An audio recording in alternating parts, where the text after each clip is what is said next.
mar kodhno. Mago duto obiro bedo ka wang'iyo e chenroni kanyakla kod twak marwa kochopo e mine wacho en bende waikore ne kodh El Nino. Magi duto bende ibro yudo mana e wechegi. Kata kamano magi e weche ma wamiyo pek odhiambo makawuono. Sirikal medo keto ikruok makare mar kedo koda koth mar El Nino mabiro chwe kuom dweche adek nyaka giko higa. Homa Bay is a bay. This is a bay town. Without the bay, there is no Homa Bay. So it would really be good to have the bay opened up and to have big ships coming to dock here. Chenro mar bero dho wedhe mag nam lolwe ikete maino mar neno ni olos lwasi mar yuayo joket mwandu. Etemo odhi omi Sugaland okele to nokel ng'ama pinyal ng'ama iting'o kigole gari okuwuothi bang'e no kosedhi modhi ondiko dhoge to wachako wagole nyaka osiptal ma Wendo. Familia more kaunti ma Migori manyo ratiro ne wuodgi mane ondhi kendo osand kod moko kuom ojende e sub county ma Wendo.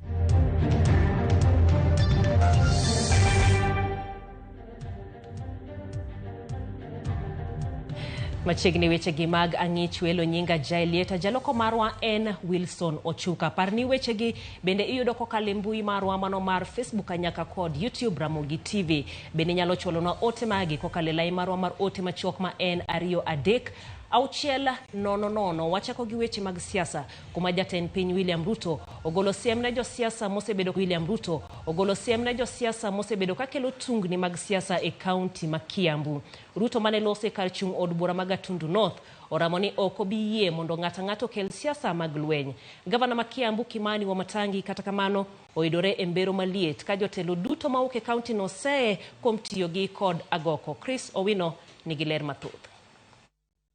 E okenge mag reso yie mar gavana ma Kiambu Kimani Wamatangi kuom nimo, jatend piny Dr. William Ruto odonjore e lweny madhi nyime e kaunti no e kind Wamatangi kod MCS mage. Nataka nikubaliana na hawa viongozi wote. Ile mambo ambayo hatuwezi kukubali hapa Kiambu ni vita ya siasa.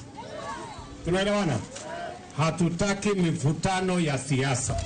Ruto ogolo siem mager kapino ne josiasa kod achudhe mosebedo ka kelo tungni mag siasa e kaunti no ka owacho ni onge ng'at mabiro chocho chenro mage mag dongruok e kaunti ma Kiambu. Mambo ya maendeleo is not negotiable. Development in Kiambu is not negotiable with anybody. Ruto wacho ni piny owacho mare ok biyie mondo ng'ato kel siasa mag lweny e kaunti ma Kiambu ka olero ni jodak ma Kiambu dwaro dongruok ma ok tungni mag siasa. Na mimi nataka niwahakikishie watu wa Kiambu, hakuna mtu yeyote ambaye atazuia maendeleo hapa Kiambu. Hapa maendeleo Kiambu ni lazima. Mwenye anapenda, mwenye hapendi, hiyo ni juu yake. Ano oyudore e tago maliet e kinde ma jood bura maoke kaunti no kod MCS ose kuom rwako siasa e chenro mag dongruok. Tumeona hii shida ya kutojenga manyumba katika Kiambu County inakataria pale kwa kaunti ya Kiambu. Wamekataa kufanya approvals za manyumba ambazo ni za serikali ambazo tunaziita affordable housing. Jotelo go bende ose Wamatangi kuom tiyo gi kod agoko kaachiel gi bedo ohinga maduong' e keto e tim chenro mag dongruok mag piny owacho mag Kenya Kwanza e kaunti ma Kiambu. Korka kore, Wamatangi oseo achudhe mag lope e kaunti no ma owacho ni osethiro chenro mag dongruok e kaunti ma Kiambu kuom moko e lope mag serikal. Shida yenye nimekuwa naye na vita kubwa ni wakora wenye walikuja wakanyakua ardhi. Your Excellency, pale Kiambu ile mahali nilikuonesha ardhi ile ilikuwa 4.5 acres. Tulienda na watu yako na contractor. Tukienda kuitisha document nusu imekatwa na tajiri mmoja. E komachielo ka oloso e kaunti ma Narok, Ruto ojiwo jopiny mondo bioti kod koth mar El Nino mabiro e pidho yiende kaka yo mar kedo gi midhiero mag lokruok mar kor lwasi. Tumekubaliana tunapanda miti bilioni 15 na tunaanza na hii mvua ya El Nino. Hii mvua tunangojea hapa, nimeambia wizara wapange na kila county. Hapa Narok kiwango yenu ya kupanda miti ni miti milioni 450. Ruto bende odhi nyime kod goyo debe ne chenro mare mar pidho yiende maromo bilion 15 e bwo higni 5 mabiro, ka bende ogolo siem ne jomodak e bungu ma Mau mondo dar mapiyo. Chris Owino, Ramogi TV, Nairobi.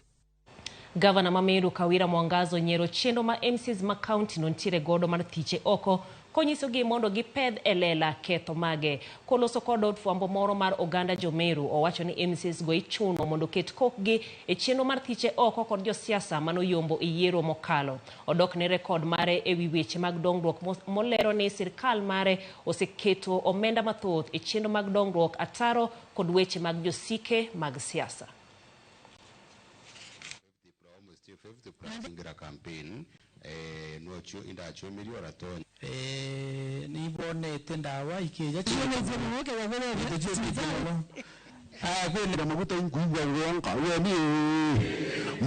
I've talked to several MCAs.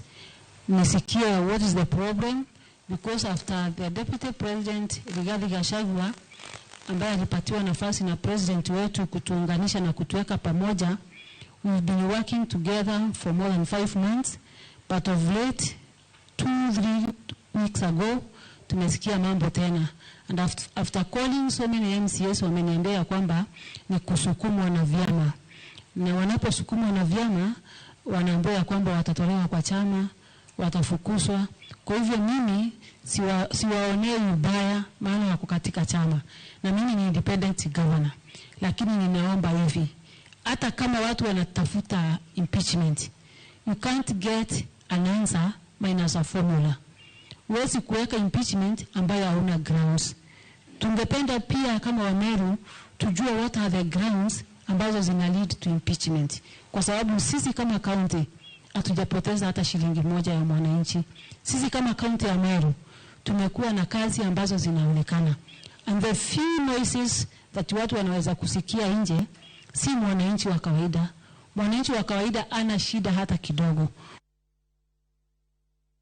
Piny Kenya biro keto bura moro mar ariyo mar keto kare chenro mar ikruok ne koth mar El Nino. Jalup jatend piny Rigathi Gachagua wacho ni romo ni biro nono mathoth kaka omenda ma ibiro ket thenge ne ikruok ne kodhno ibiro tigodo kaachiel kod keto ler kaka ibiro yud omenda go. Kolose nyasi mar goero kamano ne jagoro mar mongirore e migawo mar teko kod weche modhi Mohamed Liban, Gachagua bende nopuoyo kweth ma obalo kod piny owacho ni kwe masani giketo kelo luasi maber mar gero piny Kenya. Unajua tulikuwa na mkutano deputy governor ya kupanga mambo ya El Nino, na siku ya Jumanne tutakuwa na mkutano ingine technical. Maybe governor atakutuma kwa hiyo mkutano ndio tufanye mpangilio ya ile usaidizi. National government itatoa, donors watatoa, na nyinyi county ile mtatoa, ndio hii maji yote isipotee yote. Tujue ni vipi hii maji itakuwa mingi, tunaweza kutumia ingine itusaidie pale mbele, na ni vipi tutaweza kukinga wa Kenya, watu ya Isiolo wasikuje kukufa kwa sababu ya mafuriko ya El Nino. Pod mane weche mag El Nino en ni mana kodong ndalo matin to kod El Nino chakore e dwe mar 10, riwruoge kod 10 counties kaso chenro mag ikore ne kodhno molandi ni nyalo kelo midhiero mopogore e gwenge mapachoka. Ando Ndego ng'iyo moko kuom ikruok ma imed tim e gwenge mapachoka. Kar tiegruok mar Wildlife Research and Training Institute ma ochung' ne tayo chenro mag timo nonro ne weche mag le pachoka oyango kar rito le ma Amboseli kaachiel gi kuonde kungo pi e gwenge mag Hoho Manokak kaka kuondego maluoro nitiere ni nyalo yudo achiedh nade ma kidek kel gi kodh El Nino machano chwe pachoka endi dwe mar 10 nyaka dwe mar 12 higani.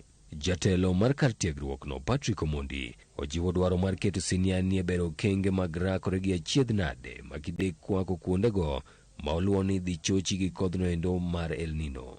We are coming from drought. We are going to El Nino according to the meteorological department. You know, El Nino comes with its own challenges because there are parks when it rains, like Amboseli, it becomes a big lake. Then animals venture outside. So the management authority, the Kenya Wildlife Service, I know they are preparing for the impact of El Nino. We are going as a way forward here at the end of today, come up with a strategy to ensure that all this rich research data, research information is made into policy brief. E kinde romo mar ndalo adek mane obagi gi kar tiegruokno, Omondi omedo jiwo jodak makanyo mondo obed akicha gi kodh El Nino, kendo luwo ni okang' makama en mano mathoro mare geto chiwo geno ne jodak makanyo. Olero ni giketo okenge mar bero wach horo mane otimore higni 2 mokalo mane oweyo le mathoth ka owito ngimagi. Kamano bende omedo ni kaka jogo marito le bunge gidhi keto okenge mar geng'o ywaruok e kind le bungu gi jopiny e kinde ma koth rocho kuonde dak lego. Amboseli will be a big lake when it rains, and there will be nothing to eat inside. So in that way, they have to go outside. When they go where we have communities. Now the service need to prepare, and the government is already working on the El Nino mitigation strategy. And we will be part and parcel of it to provide data, particularly coming from this conference. We have gotten quality data on the pattern of movements, the distribution of wildlife across the country. We know where they are real time. There are technologies that we have we are using. E gwenge mag Tana River, Governor Dhadho Godhana olero ni giseyango maromo jogo abal 604 madhi tieto chachiel gi apisas mag county no gi thoro mar biro reso oganda kinde El Nino. And these are people that have always been, they are used by the community to save lives. So they can rescue people who have been probably trapped on trees. So we have put them on standby, both the canoes and the divers, and they're working together with ward administrators and the national government administration, the chiefs, the sub-chiefs, the village elders, so that there is proper coordination of all these efforts. Kamano bende, giyango yedhe mikwang'o kod mago mag injin mibiro tigodo e reso oganda. To go and get a log on the other side and bring it this way. Then when you do that, you qualify, you are called wanamaji. And the wanamajis sometimes are used also to rescue people. You also earn a title after you get to rescue somebody comfortably, and you brought him on shore alive. Those people know first aid, how somebody who has drowned can be recovered to life. Esama ikruoge gitimore, jodak moko mabudalangi to nigi luoro ni ok gine ikruok malong'o ma osetime gwengegi, kata bed ni oula mapek thoro kelo masira e gwengego. Tuna wasiwasi kubwa sana vile mvua inakuja, kwa sababu hatujui tutaendea wapi, kwa sababu hata mimea yetu ambayo iko nje huku hatujui itakuwa namna gani. Hata hii michele imelimwa yote itazama kwa maji, na ikizama sisi hatuna mahali pa kwenda. Alafu tuanje kulilia serikali, na mtu anakupa gorogoro moja itakusaidia na nini? Na watoto wanatuambia ati tugure huko, utaenda kwa samba la mwenyewe, atakubali ukae huko. Dwe manyien donjo kiny ka duol makorokoro lwasi olando ni kodh El Nino chakore gi luoro mag oula mapek, lo masienyore kind mamoko makidek kelo masira. Geno en ni ikruoge dhi nyalo geng'o e okang' mamalo wechego mag masira makidek kel kod kodh El Nino. Andrew Ondego, Ramogi TV. Erokamano Andrew kuom report machalo koda mano. E weche mamoko en midhiero maluoro Director General machon mar duol mar Communication Authority Ezra Chiloba medore ka duol manono mibadhi pacho ka EACC koro dwa chako none. Tok riembe e tich kod jakom board mar Communication Authority of Kenya Mary Wamboi tarik 18 dweni, EACC koro ochako nono Ezra Chiloba Simiyu kaluwore kod weche mitudego moting'o tiyo marach gapise. Kaluwore kod oboke mochwal kod jal motelo ne nonro e duol mar EACC Pascal Mweu, gidwaro mondo Chiloba ochwal negi obokegi. Andika mar hola mar ot manokaw e hik omenda 2021-2022 kod mar hik omenda 2023-2024. Oboke mar timo nonro omenda mare lipod nono omenda moa kuom piny owacho mamalo.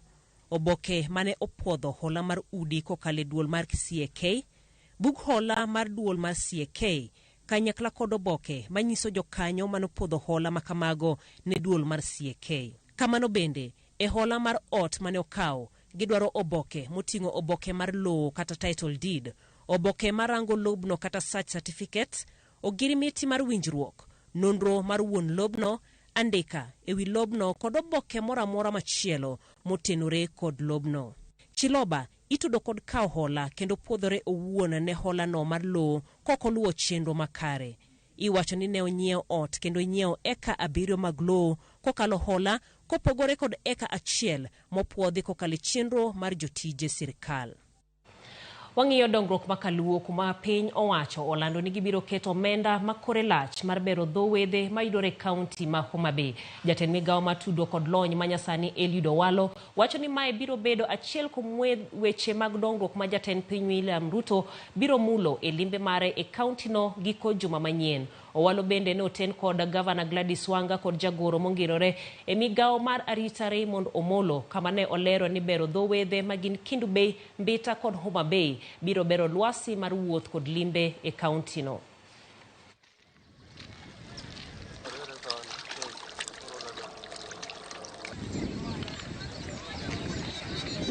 This is very, very important because Homa Bay is a bay. This is a bay town. Without the bay, there is no Homa Bay. So it would really, really be good to have the bay opened up and to have big ships coming to dock here. And we're asking ourselves the question, what will the ships carry? Now that is a question that we have to answer as the people of Homa Bay.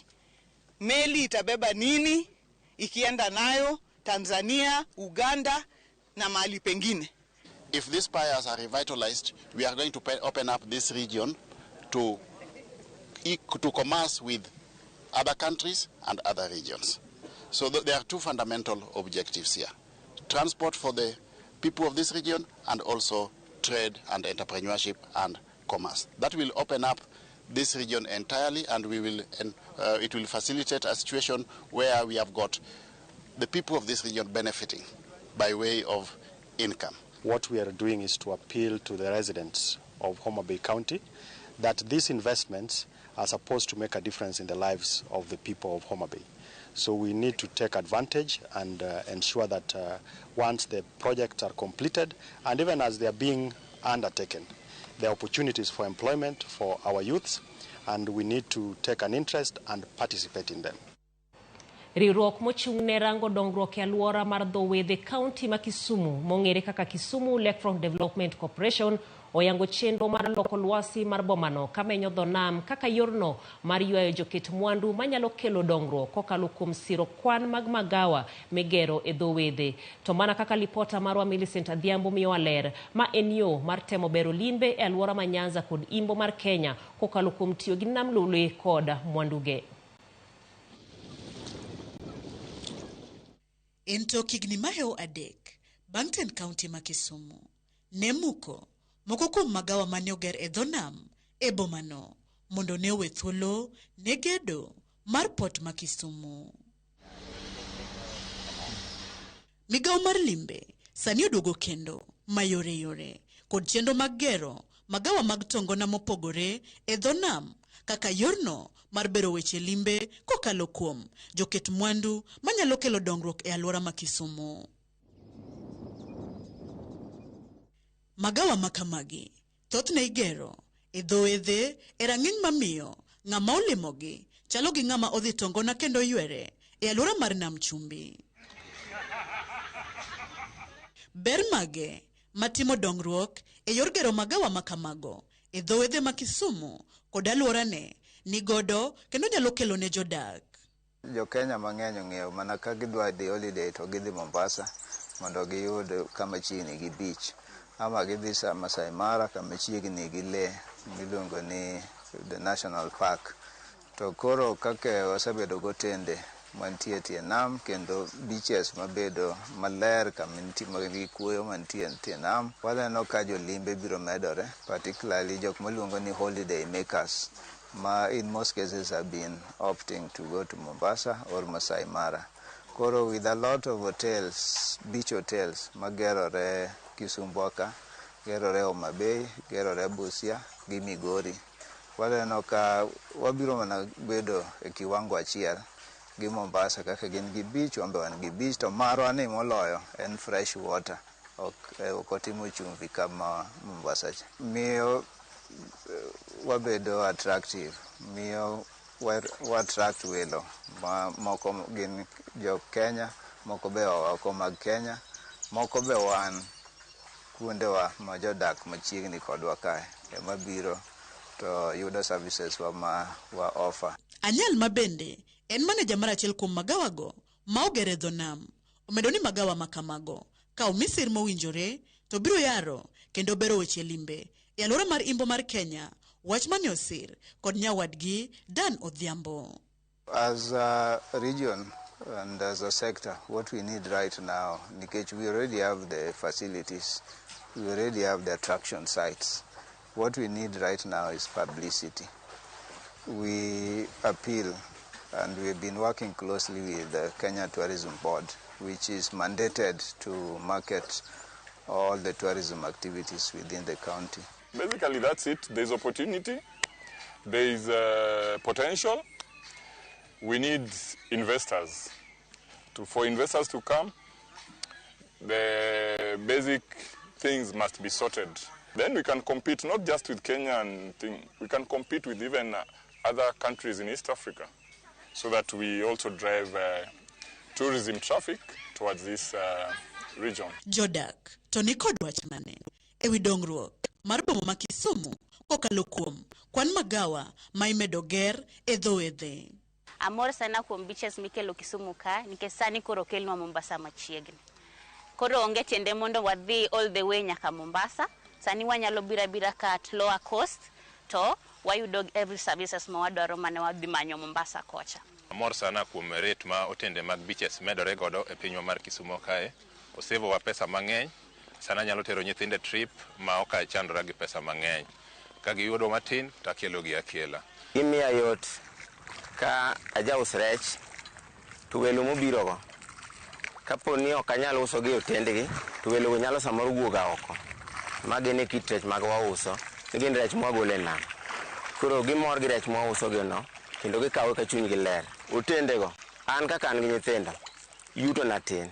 Samoro nyithinda ne dwani mondo aba tergi e tuwa kaka machielo be tero nyithindegi kata minot be dwani Desemba moro abaye kode. To koro miya yot nikech awuotho gi tienda. Tachopo e hotel like Galo Luxury Hotel ma wan go machiegni. En gi gik mopogore opogore mineno iye kanyo. Inyalo madho nyasoti moro ka ine bet gi pipi go bo ng'ango mibete no.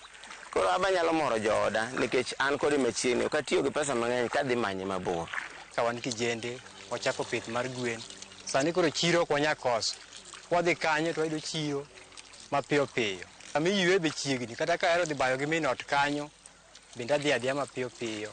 Kalure kod tend county ma Kisumu, giyango ni biro mag magawa ma igero e dho wedhego onindo e tanda achiel kod chenro ma gin go mar loko lwasi mar boma Kisumu komenyo dho nam kaka yorno mar bero limbe kod neno ni dongruok olorore ne oganda duto e county no. Kisumu wan gi nam, Nyasaye ogwedhowa gi nam maduong'. Koro nyaka wasung nambni. To wanyalo mana sunge kwa yawo dho nam mondo ji one. Nikech kwa loso 17 kilometers mar waterfront, iluongo ni waterfront. To koro mano welo moa kata Kenya kama East Africa broad kech wadwaro ni sani kibiro to kimadho chai Imperial Sarowa kia Acacia. Idhi madho chai kata mana marina moro e dho nam kucha. Ma kibet ifuso gir moro godhiambo to pigoi. Koro wadwaro ni wadhi lose kar welo. Maka welo dhi kuno nyaka weye $100 moro. $100 en siling 15,000.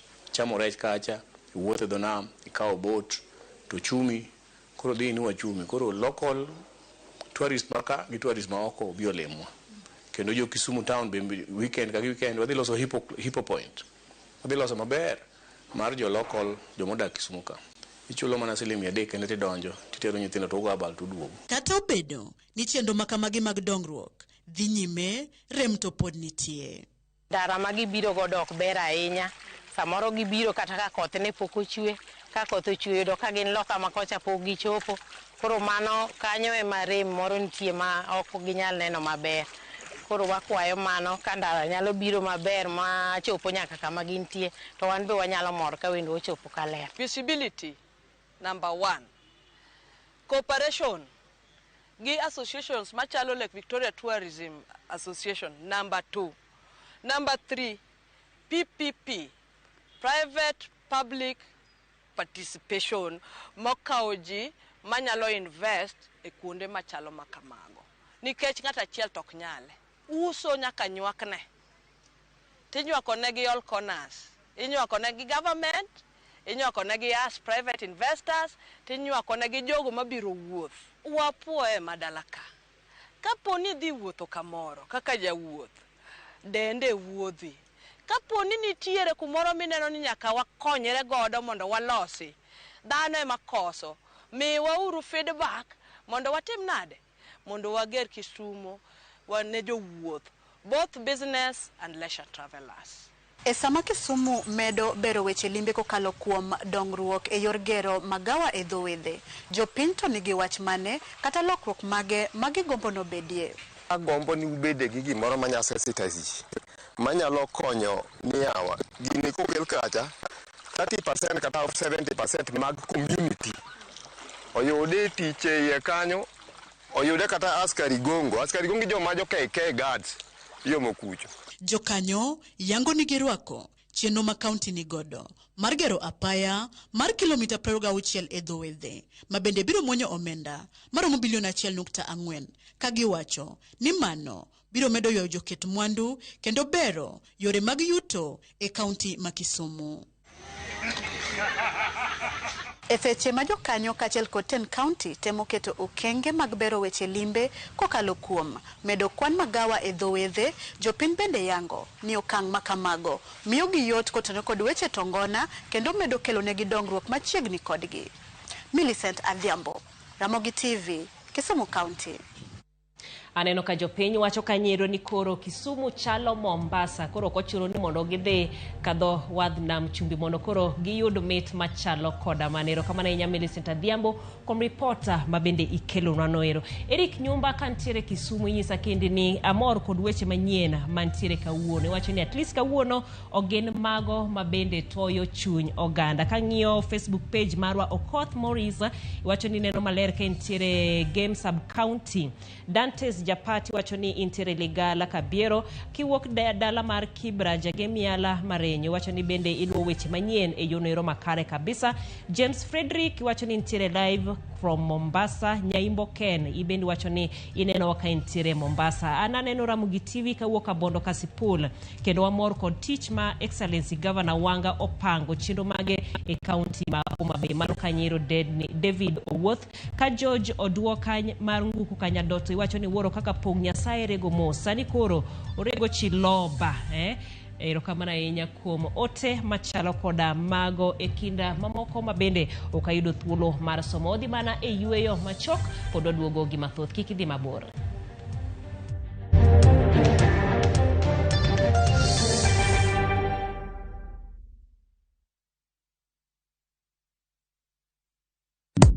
Shabikia na mia. Bet with 100 Kenya shillings or more kwenye shabiki.com for you to stand a chance of winning amazing cash prizes whether your bet wins or loses. Kila Tuesday, 25 winners wanashinda 5,000 Kenya shillings each, na on Friday, 5 winners wanashinda 10,000 Kenya shillings each. Register, play and win. The more you play, the higher your chances of winning. Not recommended for the persons under the age of 18. Authorized by BCLB number 587.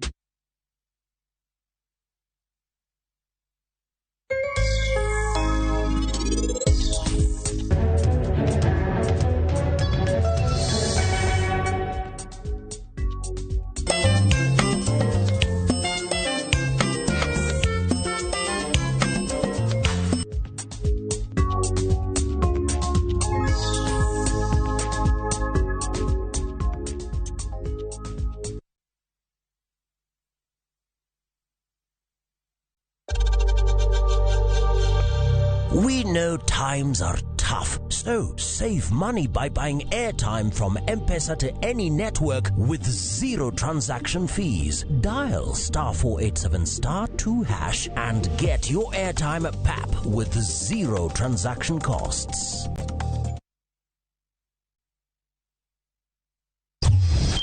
Kisumu Wabiro. Shughuli ni pevu zaidi msikilizaji. Haya, Safaricom Chapa Dimba imefika ukanda wa Nyanza kuwabaini mabingwa katika fainali zitakazoandaliwa Jumamosi ya Septemba tarehe 30 na Jumapili Oktoba mosi mwaka huu ndani ya Moi Stadium Kisumu. Beki Mwamburi na Steve Shitera watakupeperushia matangazo ya fainali hizo live kwenye station yako number 1 Radio Citizen na kunogesha mambo zaidi.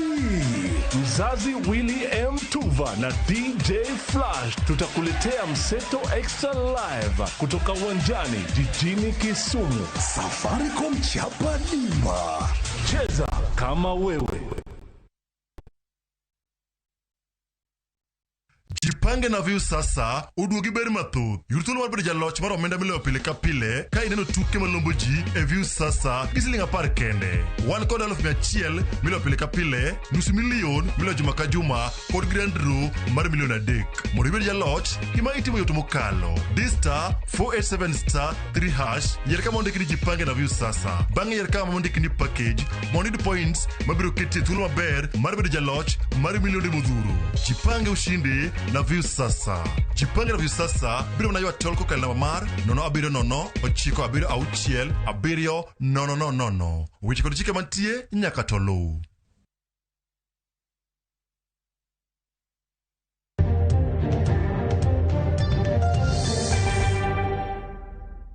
Machiegni kendo nyakalondo mar Ramogi kawuono nogo tach e kanisa Adwen ma Homa Bay Central e nyasi mar alam kod duoko erokamano ne Nyasaye kuom tayo nyakalondo no kuom higni 20 duto. Kaka jafumbo marwa e kaunti ma Homa Bay Alia Beach lero, nyasi mar hingo higni 20 nyaka ne chak nyakalondo no kiny chope giko mare gi nyasi mar Rech Festival e dho wath Masori e kaunti ma Migori.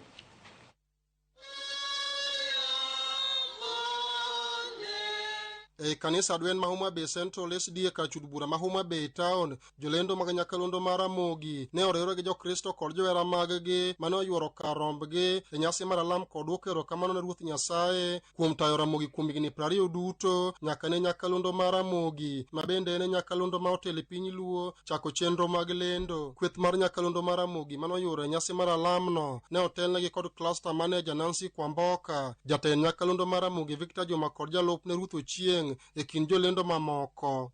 We are in Homa Bay today to celebrate Ramogi at 20, Ramogi FM at 20. It's 20 years of pure and authentic broadcasting to our audience.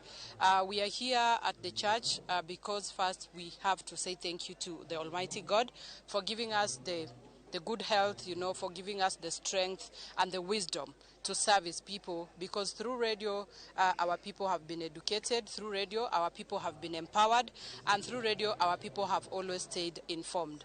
Ramogi FM is the first Luo radio station to broadcast in the Luo for 24 hours, from morning through to midnight, through to dawn. We have ensured that our audience are updated and informed. We thank our listeners also here in Homa Bay for turning up in large numbers to join us to thank God, and also our listeners from across the world, because Ramogi FM not only broadcasts in Kenya, but we broadcast also in other parts of the world through the Citizen Digital app. Bang' chiemb chuny mano chiw kod Pastor Bernard Oguta, nyasi madundo ne obage mar ng'ado kendo chamo kek kaka yore ingo higni 20 nyaka ne nyakalondo mar Ramogi chak lendo mage higa mar 2003. Jatend nyakalondo mar Ramogi Victor Joma ne otiyo kod thuolo makamano mar goyo erokamano ne jowinjo mag Ramogi, jotend od fwambo weche mar Royal Media Services kod jokanyo mamoko mosebedo kawuotho gi Ramogi nyaka ne chak nyasi mar ingo higni 20 nyaka ne chake. Erokamano telo mar kanisa mar Adwen gi Pastor Dan mano yudo thuolo mar lamonwa kanyakla kawuono kod higni 20 duto. Erokamano machielo ne telo mar kambi mar Royal Media Services kochakle e kom maduong' gi jotich duto te e migepe mopogore opogore. Of course cluster manager marombe bende ni kodwa ka. Machielo erokamano ne jowinjo mekwa duto te, nikech kuonge tijoni chalo nono. Erokamano maduong' mokalo e kinde makoro waingo higni 20 ni.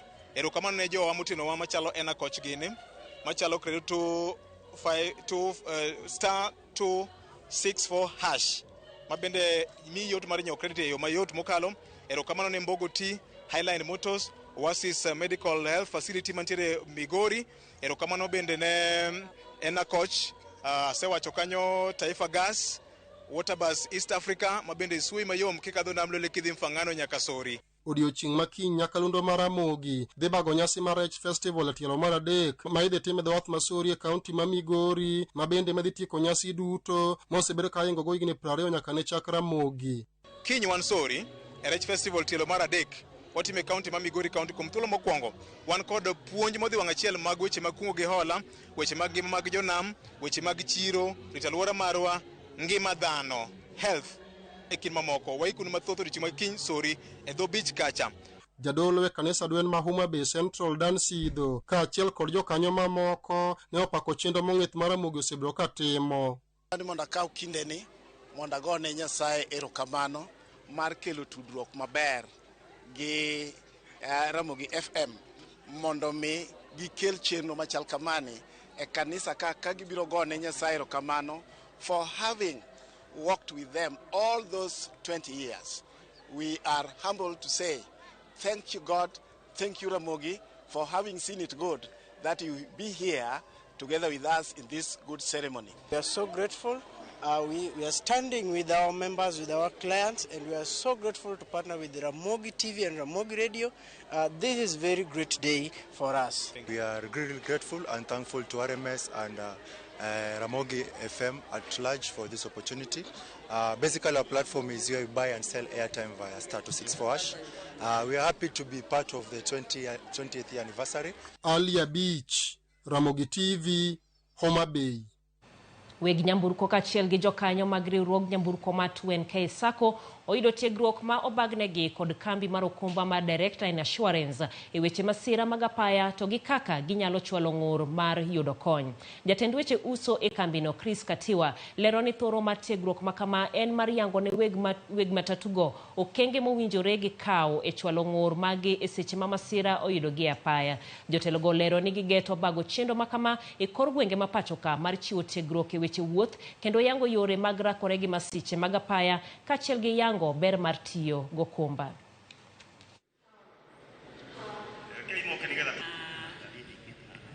This is our team. Na tumefurahia sana na tumesikia pale vile tunastahili kuripot insurances.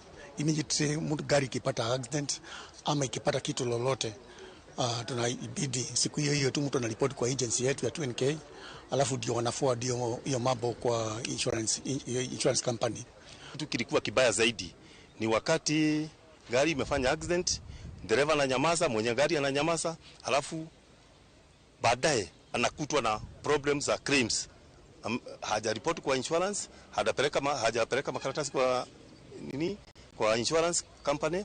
Kwa hivyo tukaonelea ni vizuri watu wasome. We've taken the members through insurance as a product, the onboarding process, the claims process, what needs to be done when in the event of an accident.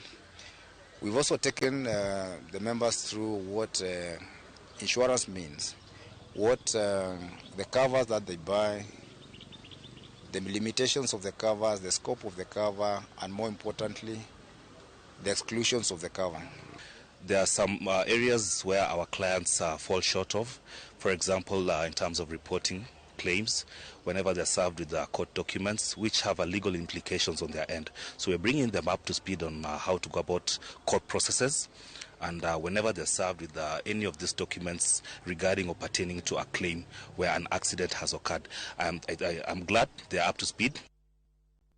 En kanda moseluorore e mbui, jomosenene singore ni mano en jasiasa mabende gi ng'eyo mane en jatelo e Uganda Luo. To bende, ing'eye ni en ng'a.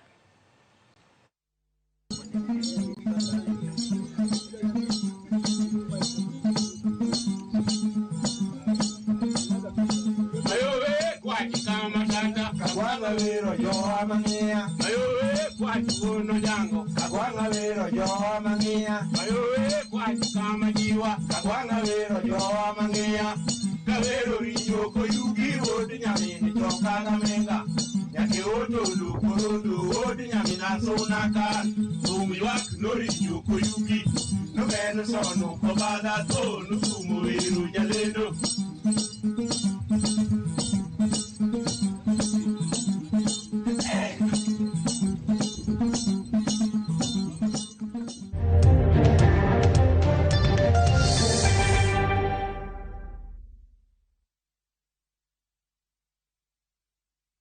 Jipange na view sasa uduogi beri mathoth. Yurthuolo mar bedo jaloch mar omenda miloyo pile ka pile ka ineno tuke malombo ji e view sasa gi siling 10 kende. Wan kod 100,000 miloyo pile ka pile, nusu milion miloyo juma ka juma kod grand draw mar milion 3. Mondo ibed jaloch, gima itimo yot mokalo. Dista 487*3# yier kama ondiki ni jipange na view sasa. Bang'e yier kama ondiki ni package mondo iyud points mabiro keti thuolo maber mar bedo jaloch mar milion modhuro.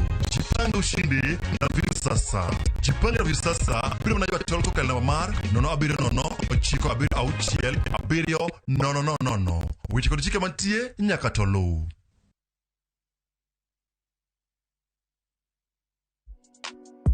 Equity biro mana gocho nigi namba achiel ma en 076300000. Kiki tudri gi jogo sim gi nembni mamoko ka giyangore kaka jotich mag bengi mar Equity. Kiki mi ng'ato mora pin kata OTP mari. Kiki yie ka ufuero mora mar bengi e yor sime. Or ote mora ma itich godo e namba mar ote machuok ma en 333 nono maonge chudo mora. Tiek mibadhi. Kiki yie mondo wuondi.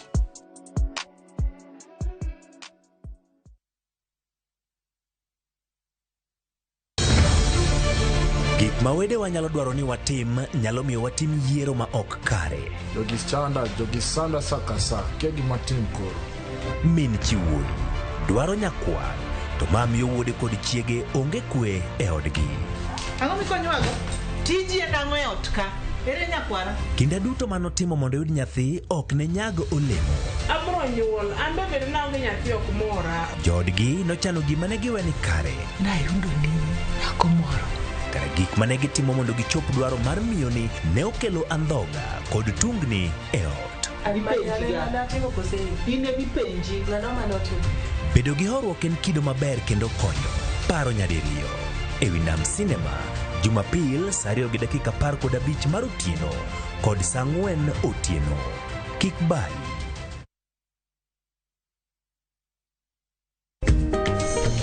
Wateja who prefer stock zangu juu ziko tayari kubaliwa pap. Lakini vile hii ekonomi imetufinya, ilinibidi kubadilisha sabuni nikatumia ingine rahisi. Bala, ilibidi nioshe kila kitu mara 2. Sikuwa na otherwise, nikarudia Ariel. Mi hupata clean and fresh results kwa mwosho mmoja tu. Ariel ndio siri yangu. Sasa stoli yangu iko popular sana. Ariel, usafi bora kwa mwosho mmoja tu.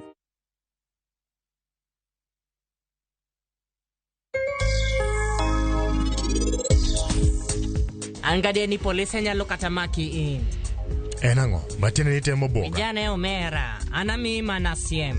Giseche gihono kende emanyalo resi in. For KPLC tokens, Vela charges only on Airtel Money. Dial *334#. Select Lipana Airtel Pay Bill, then select KPLC.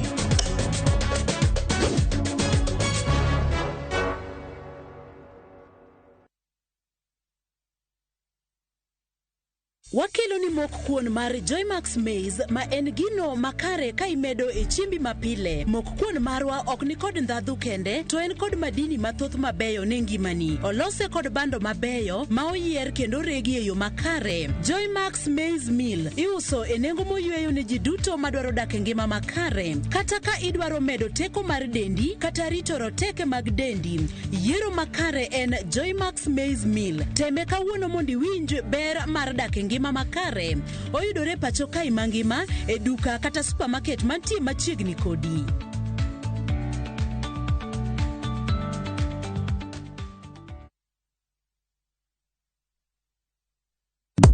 Shabikia na Mia. Bet with 100 Kenya shillings or more kwenye shabiki.com for you to stand a chance of winning amazing cash prizes whether your bet wins or loses. Kila Tuesday, 25 winners wanashinda 5,000 Kenya shillings each. Na on Friday, 5 winners wanashinda 10,000 Kenya shillings each. Register, play and win. The more you play, the higher your chances of winning. Not recommended for the persons under the age of 18. Authorized by BCLB number 587.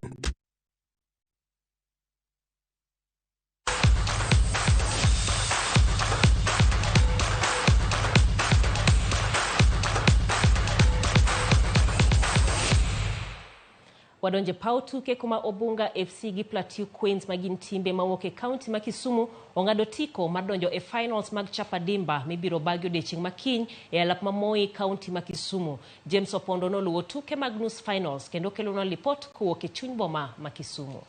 Tuke mag Safaricom chapadimba gwenge ma Nyanza ochopo e ng'ende bang' timbe ang'wen e kidieny mar nyiri gi yowuowi donjo e tielo mar finals mibiro bagi odiechieng' makiny. Tim mar Obunga FC mawuok e kaunti ma Kisumu nong'ado tiko mar finals bang' loyo tim mar Nyaguko FC gonde 4-0 e tielo mar nus finals. E tugo mokwongo mar nus finals, tim mar Awendo Academy noloyo tim mar St Peters Wagai gonde 3-1. Any moment wamekuja kwa camp wanaletaga hiyo moral kwa team, then tuambia self belief is always the kitu ya kwanza, then unaona nikiwapatia time waji express ona matunda vile wana deliver. Kidieny mar nyithindo manyiri tim mar Plateau Queens mawuok e gwenge Manyakacha biro rakore gi tim mar Victoria Sports Academy e tielo mar finals. Victoria Sports Academy noloyo tim mar Agenga Girls mawuok e kaunti ma Migori gol 1-0 ka tim mar Plateau Queens noloyo tim mar Kisii Queens gonde 2-1 e nus finals. Wane kaka wanyalo tugo kiny maonge mistake manyalo timre. Do kata kantie mistake wang'iyo kaka wanyalo correcte moko inyowa. Tuke mag finals biro chakore okinyi e alap ma Moi Stadium ka johera mag tuke adhula bende noyuoro kar rombgi e tukegi e odiechieng' mokwongo. Nitiere lokruok maduong' anyalo kwano ne nyithindo mosewuok kuom chapadimba. To gima mora ok ni en tugo kende.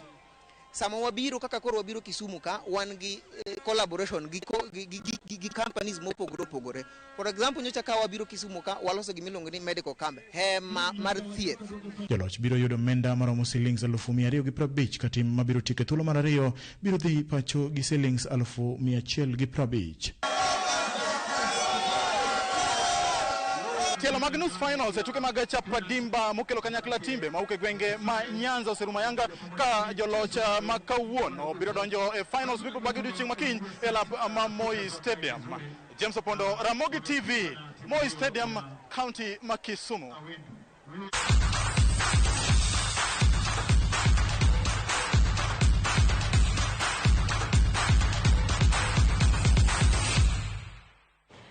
Aneno moko kuom ote magi kende mabende abong'iyo mapiyo piyo kapok waloro. Inyisa ni Kisumu timo maber e weche mag nam Victoria Kanyero. Clifford Ochuna kawuok Migori wacho ni Kisumu City imor kod kaka weche timore e dho nam. Gima bende kori kwayo kende en ni mondo nengo mar rech odog piny e boma ma Kisumu. Kata kamano gitimo maber kabisa, gibero dho wedhe makono. Wadwa ni koro walore gi Kanyero wabobiro sa 3 mar otieno weche manyien mago imore kokelo ni magi e kinda mamoko. Nyinga Jailieta, jaloko marwa en Wilson Ochuka.